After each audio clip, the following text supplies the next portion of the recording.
ഞാനൊരു സാധനം കാണിച്ചു തരാം. കണ്ടില്ലേ, ശരിക്കൊരു പക്ഷിനെ പോലെ തോന്നില്ലേ നിങ്ങൾക്ക്? ഇത് ശരിക്കൊരു മാങ്ങയാണ് കേട്ടോ, നമ്മളെ വീട്ടിൽ പിടിക്കുന്ന മാങ്ങ. ഇത് വലിയ മാങ്ങയാവും. അപ്പോൾ ഇത് കുഞ്ഞു മാങ്ങ ഇങ്ങനെ വീഴില്ലേ, മഞ്ഞ കളറായിട്ട് പൊഴിഞ്ഞു പോവില്ല. അപ്പം അങ്ങനെ കിട്ടിയ മാങ്ങയാണ്. ശരിക്കൊരു പക്ഷിനെ പോലെ ഉണ്ട്. ഇതിന് 2 കണ്ണും കൂടി വരച്ച് വെച്ചിട്ടുണ്ടെങ്കിൽ ഇതേ ഒരു കുഞ്ഞു പക്ഷിനെ പോലെ തോന്നില്ലേ? അപ്പം നിങ്ങൾക്ക് കൂടി ഞാൻ കാണിച്ചു തരാൻ വിചാരിച്ചിട്ട് വീഡിയോ എടുത്തതാണ് കേട്ടോ. അപ്പോൾ ഇവിടെ 2 കണ്ണും കൂടി വരക്കണം അല്ലേ, ശരിക്കും തത്തേനെ പോലെ ഉണ്ടാവും. വേറൊരു കുഞ്ഞു മാങ്ങയും കൂടി കിട്ടിയിട്ടുണ്ട്. അപ്പം അതും സെയിം പോലെയാണ്. ചുണ്ട് ഉണ്ടല്ലേ,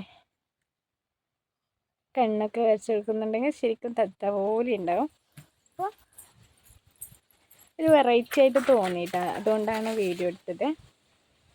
ഉണ്ടല്ലേ, 2 പക്ഷികൾ ഇങ്ങനെ ഇരിക്കുന്ന പോലെ ഉണ്ടല്ലേ.